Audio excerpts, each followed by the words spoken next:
Assalamualaikum warahmatullahi wabarakatuh. Kembali lagi di mata kuliah digital marketing, di mana kali ini kita kelompok 6 akan membahas bab data analistik, di mana data analistik ini memungkinkan perusahaan untuk membuat keputusan dengan data yang akurat dan terukur. Bagaimana penjelasannya? Simak terus video ini, penjelasan-penjelasan tentang data analistik. Sejarah data analytics. Yang pertama ada awal abad ke-20, pengolahan data statistik. Pada awal abad ke-20, pengolahan data statistik mulai berkembang dengan lebih sistematis. Penggunaan statistik dalam bidang seperti agrikultur, ekonomi, dan industri untuk meningkatkan efisiensi dan hasil. Yang kedua, pada tahun 1990-an, menggunakan data warehousing, yang dimana penggunaan dalam berbagai bidang seperti kesehatan, ekonomi, dan pemasaran, serta kecerdasan buatan AI, munculnya algoritma machine learning yang lebih kompleks, serta neural networks digunakan untuk pengenalan pola dan prediksi. Yang ketiga ada era modern, menggunakan big data, machine learning, dan artificial intelligence, yang dimana volume data itu dilihat dari pertumbuhan eksponensial dalam jumlah data yang dihasilkan, serta teknologi penyimpanan dilihat dari pengembangan teknologi penyimpanan data seperti Hadoop dan NoSQL database, serta analitik real-time atau kemampuan untuk menganalisis data secara real-time. Selanjutnya ada definisi data analytics. Yang pertama ada proses pengumpulan, pengolahan, dan interpretasi data. Yang kedua menggunakan teknik statistik, matematika, dan komputasi. Yang ketiga mengungkap pola, tren, dan wawasan berharga untuk pengambilan keputusan berbasis bukti. Ada 5 manfaat data analistik. Yang pertama yaitu pengambilan keputusan berbasis data. Pengambilan keputusan berbasis data adalah proses penggunaan data dan analisis statistik untuk membuat keputusan yang lebih baik dan lebih efektif. Dalam pengambilan keputusan berbasis data, data yang relevan dikumpulkan, dianalisis, dan dievaluasi untuk mendukung proses pengambilan keputusan. Yang kedua, pengoptimalan operasional.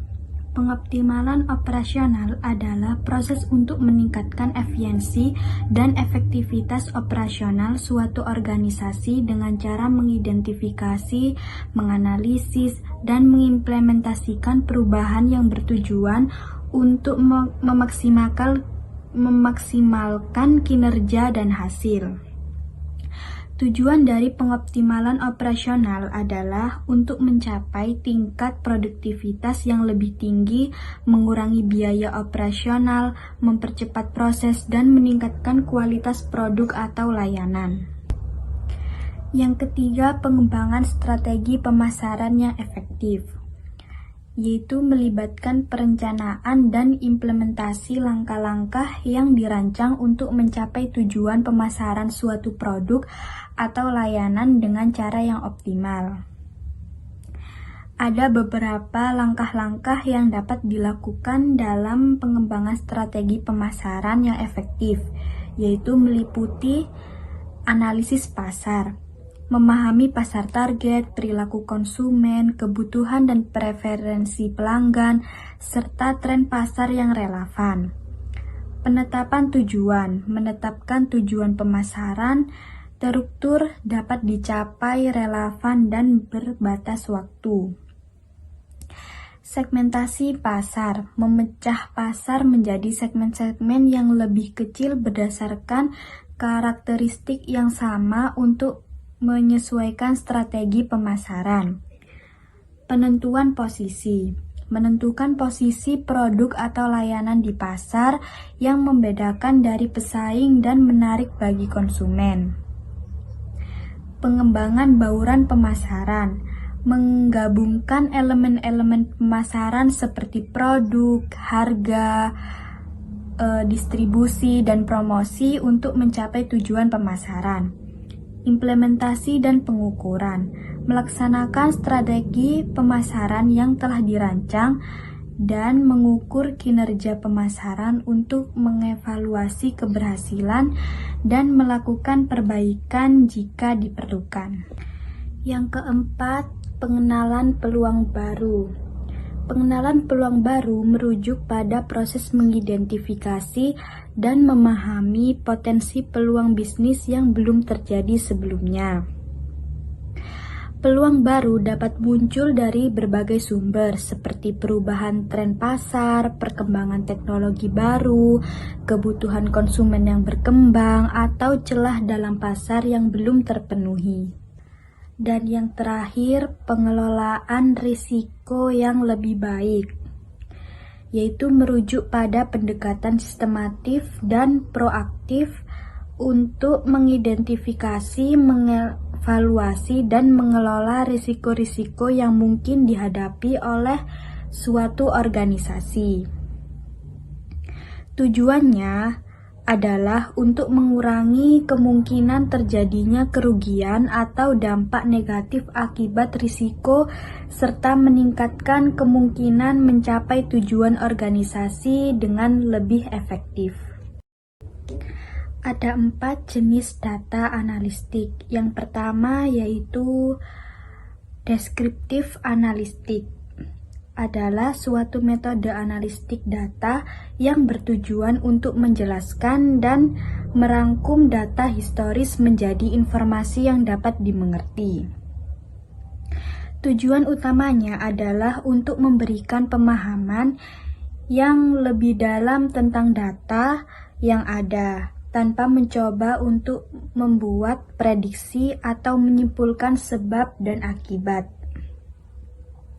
Contoh dari deskriptif analistik adalah ringkasan statistik, grafik, dan visualisasi data yang digunakan untuk memberikan gambaran umum tentang pola dan tren yang terdapat dalam data.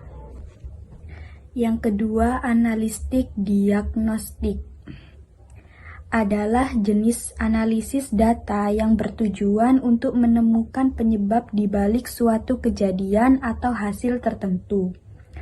Tujuan utamanya adalah untuk menjawab pertanyaan mengapa suatu kejadian terjadi dengan menggunakan data historis dan informasi yang tersedia. Yang ketiga, prediktif analistik, yaitu suatu metode analisis data yang menggunakan teknik statistik, machine learning, dan data mining untuk membuat prediksi tentang hasil atau kejadian di masa depan. Tujuannya adalah untuk menggunakan data historis dan pola yang terdapat dalam data tersebut untuk membuat perkiraan atau prediksi tentang apa yang mungkin terjadi di masa mendatang.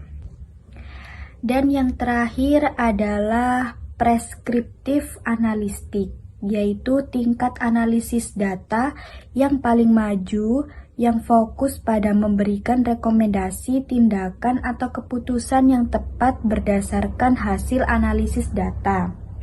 Tujuannya adalah untuk memberikan panduan tentang langkah konkret yang harus diambil untuk mencapai tujuan tertentu atau memperbaiki hasil di masa depan.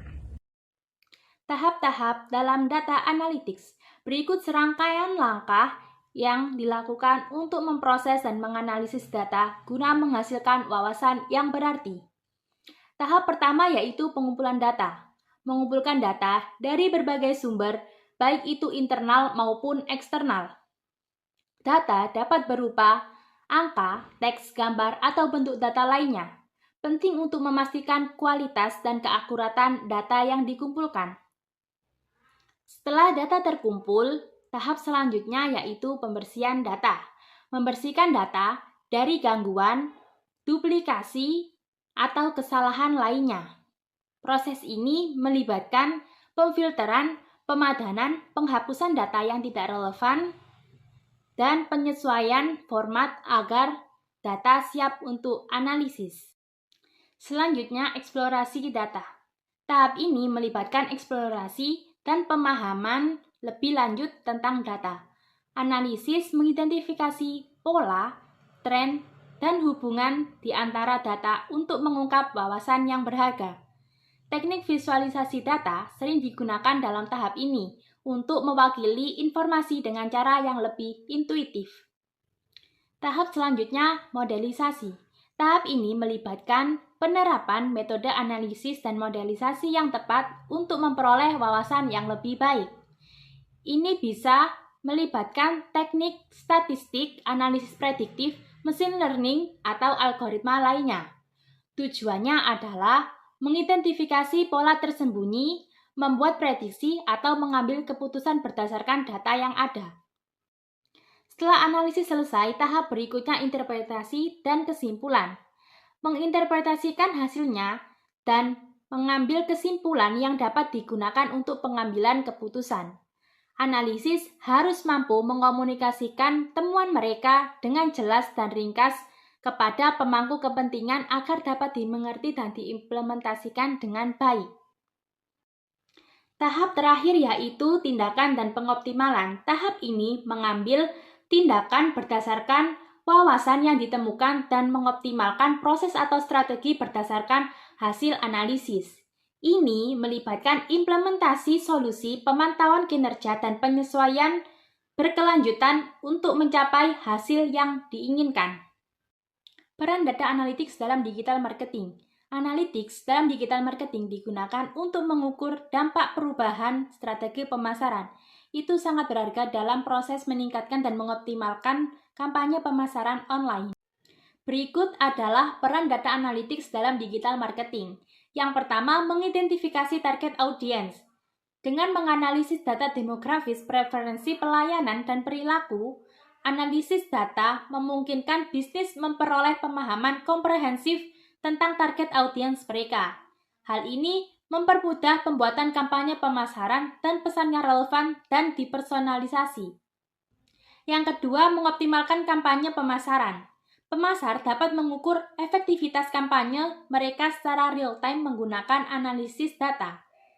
Mereka dapat menentukan apa yang berhasil dan apa yang tidak, sehingga memungkinkan mereka melakukan penyesuaian berdasarkan data untuk mengoptimalkan kinerja, meningkatkan ROI, dan mengalokasikan sumber daya secara efisien. Yang ketiga, meningkatkan pengalaman pelanggan. Bisnis dapat menemukan preferensi pengguna, titik kesulitan, dan pola perilaku dengan menganalisis data pelanggan. Kepuasan, loyalitas, dan pengalaman pelanggan yang dipersonalisasi semuanya dapat ditinggalkan melalui penggunaan data ini.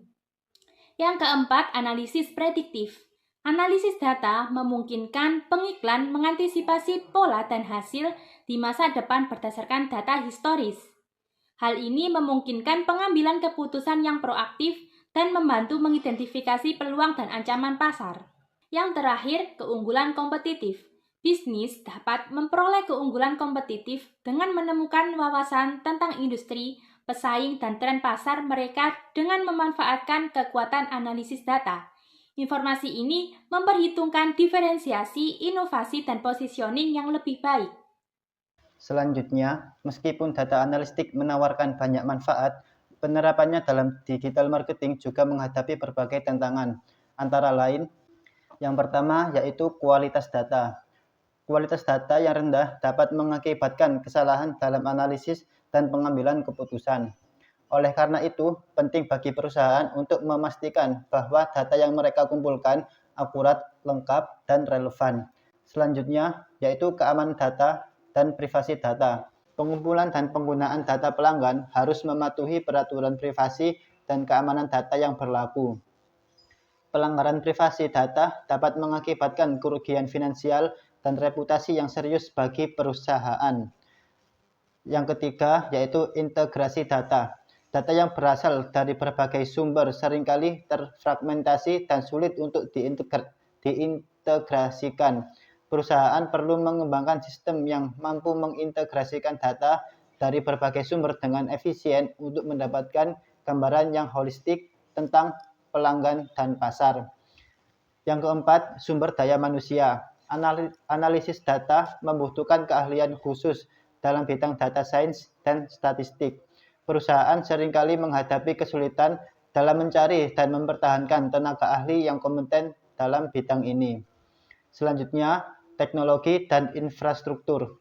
Investasi dalam teknologi dan infrastruktur yang diperlukan untuk mengumpulkan, menyimpan, dan menganalisis data dapat menjadi tantangan bagi banyak perusahaan, terutama bagi perusahaan kecil dan menengah. Itulah penjelasan dari materi data analistik dari kelompok kami. Jika ada pertanyaan, silakan diskusikan di kolom komentar. Terima kasih, kami dari kelompok 6 undur diri. Wassalamualaikum warahmatullahi wabarakatuh.